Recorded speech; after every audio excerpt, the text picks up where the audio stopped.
yan mga kapatid. All we have to do is to accept that salvation mga kapatid.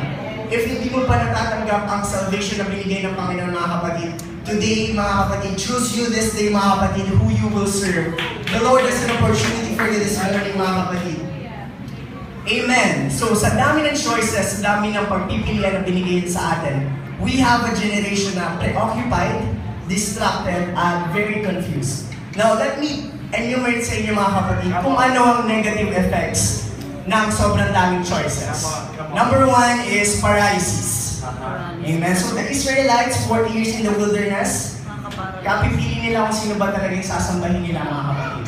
They will decide that God is their Lord, tapos mawala ng leader nila for a while, meron na silang Diyos mga kapatid.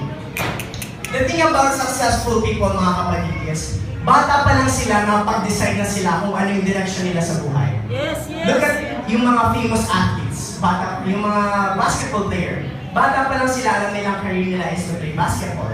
So nakapag-decide sila ng maaga, pinafocus nila yung lakas nila, yung kanilang oras, yung kanilang energy into playing that sport. Look at musicians. Yung mga kilala na famous musicians, bata pa lang sila, tumutugtog na sila. Alam nila na doon sila magsasucceed.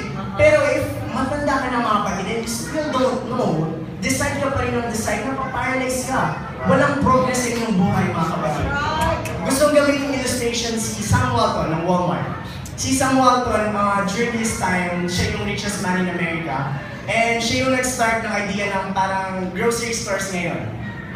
Siya yung founder ng Walmart. And what's impressive about this person, mga kapatid, nung binasa ko yung biography niya for my report, is at the age 24, bago siya pumunta sa army, kasi nabutan pa siya ng World War, so kailangan niya sumama sa army.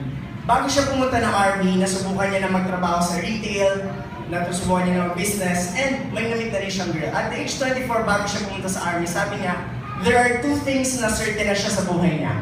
What I want to do for the rest of my life, and who I want to do it with.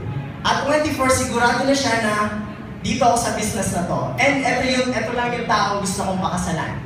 Kasi sometimes mga kapatid sa atin, kung some people mga kapatid, buong buhay nila, hindi nila masagot either of these two questions. Amen. Totoo ba mga kapatid? Yes! Sagutin yan! Amen. Tumatanda tayo, we don't know ano gagawin sa buhay natin. Hindi rin natin alam kung sino ba gusto natin kasama sa paggawa na yan mga kapatid. And true enough, dahil although medyo late na ngayon 24 but dahil decided siya, he made that choice at 24, binigay niya ang buhay niya into that business, and eventually he succeeded kasi maaga siya nakapag-start. Though may failures, maraming setbacks mga kapatid, you can learn, you can adopt easily.